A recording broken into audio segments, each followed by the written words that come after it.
এই যে এত আয়োজন দেখতে পাচ্ছেন, এই সব কিছুই কিন্তু আজকে করা হচ্ছে নতুন জামাইয়ের জন্য। সামনে যে এত সুন্দর দুটো কেক দেখতে পাচ্ছেন, এই দুটো কেক কিন্তু একদমই হোমমেড, মানে আমার কাজিন কিন্তু নিজে ভালোবেসে এই দুটো কেক বানিয়েছে। আপনারা কি গেস করতে পারবেন এখন ঠিক কটা বাজে? রাতের কিন্তু প্রায় 12:30। আমরা সবাই সবকিছু রেডি করে গেটের সামনে দাঁড়িয়ে আছি, কারণ আজকে মনি আর মনির শ্বশুরবাড়ির প্রত্যেকটা লোক এখানে আসবে। সো তাদেরকে সুন্দর করে ওয়েলকাম করার জন্যই কিন্তু আমাদের এই চেষ্টা। এখানে আমরা ডিসকাস করে নিচ্ছিলাম কে কিভাবে ওয়েলকাম জানাবো। গেটের সামনে অনেকক্ষণ ওয়েট করছিলাম, কিন্তু তারা তো আসার নামই নিচ্ছিল না। তাই আমরা একদম চলে গেছি রোডের সামনে, এটা দেখার জন্য যে তারা কি আদৌ আমাদের বাড়ির আশেপাশে এসেছে কিনা। তখনও তাদেরকে আমরা দেখতে পাচ্ছিলাম না, তখন প্রায় রাতের 1:45 বেজে গেছে। ফাইনালি রাতের 1:30 বাজে দেখলাম যে সবাই মিলে চলে আসছে। এটা দেখে আমরা দৌড় দিয়ে সবাই ঘরে চলে গিয়েছি, আবার যে যার মতো পজিশন নিয়ে নিয়েছি। দেন ফাইনালি অনেকক্ষণ কষ্ট করার পরে তারা আসলো। তাদের জন্য ছোটখাটো আমরা যে ওয়েলকামের অ্যারেঞ্জমেন্ট করেছি, এটা কিন্তু এখন সার্থক। আর এই সব কিছুই কিন্তু মন থেকে ভালোবেসে করা সবার জন্য।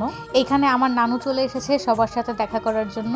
এখানে আপনারা পায়ে হাত দিয়ে সালাম করা দেখানি, প্লিজ কেউ কোনো বাজে মন্তব্য করবেন না। আমি এর আগের ভিডিওতেও বলেছি, এখানে এটা আমাদের একটা ট্রেডিশন বলতে পারেন। যাই হোক, সবাইকে তো আমরা ফুল দিয়ে বরণ করলাম। এখানে কিন্তু আমার নানু আলাদা করে আবার সবাইকে ফুল দিয়ে ওয়েলকাম করলো। দেখুন, আমার নানুই যদি এরকম রসিক মানুষ হয়, তাহলে আমরা তার নাতনি হিসেবে তো এতটুকু করতেই পারি। অন্যদিকে আমার দুলাভাইও কিন্তু তার শালিদেরকে আর শাশুড়িদেরকে ফুল দিচ্ছিল, আর তাদের জন্য আমার কাজিন যে যত্ন করে কেকটি বানিয়েছে সেটা কিন্তু এখন কাট করে ফেলছে। এই কেকটা ছিল তারা প্রথমবারের মতো আমাদের নানু বাড়িতে আসছে, তাই তাদের জন্য একটা welcome cake. By the way, cake কিন্তু একটা না, কেক কিন্তু এখানে দুটো আছে।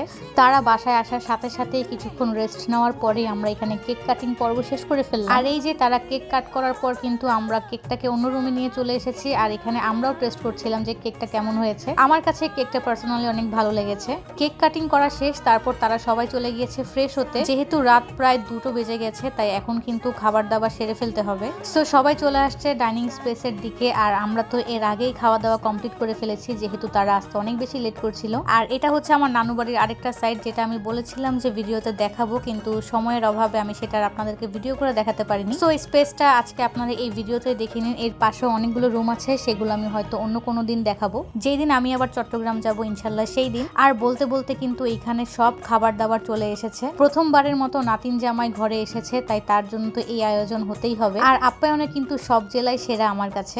সবাই সবার বেস্টটুকু দিয়ে সবাইকে আপ্যায়ন করে। ডাইনিং টেবিল এত সুন্দরভাবে গোছানো, মানে তার পিছনে কিন্তু এরকম করুণ রান্নাঘরের অবস্থা আছে। এখানে আমার মামিরা, আমার নানুরা অনেক বেশি কষ্ট করেছে। ভালোবাসা না থাকলে আসলে এত কিছু পাওয়া যায় না। আমাদের দূরত্ব যতই হোক না কেন, যখন আমরা চট্টগ্রাম আসি তখন কিন্তু সবাই আমাদেরকে বেস্টটা দেওয়ার চেষ্টা করে। বলতে বলতে তো তাদের ডিনার করা কমপ্লিট হয়ে গেছে। এখন আমরা এখানে ডেজার্ট সার্ভ করে দিলাম। যেহেতু অনেক রাত হয়ে গেছে, তাই তারা আর খেতে পারছিল না।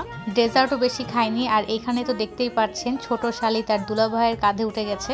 সবকিছু কমপ্লিট করার পর এখানে আমরা সবাই নানুর রুমে এসে বসেছি। এটা হচ্ছে আমার নানুর রুম। দেন প্রায় রাতের 3টার দিকে সবাই চলে গেছে ঘুমাতে। সবাই ঘুমালেও আমরা কিন্তু ঘুমাচ্ছি না, মানে আমরা যারা কাজিন ছিলাম তারা কিন্তু সারা রাত জেগেছিলাম, কারণ আমাদের তো সবসময় সচরাচর দেখা হয় না। তাই যখন দেখা হয় তখন আমরা চেষ্টা করি পুরোটা সময় এনজয় করার জন্য।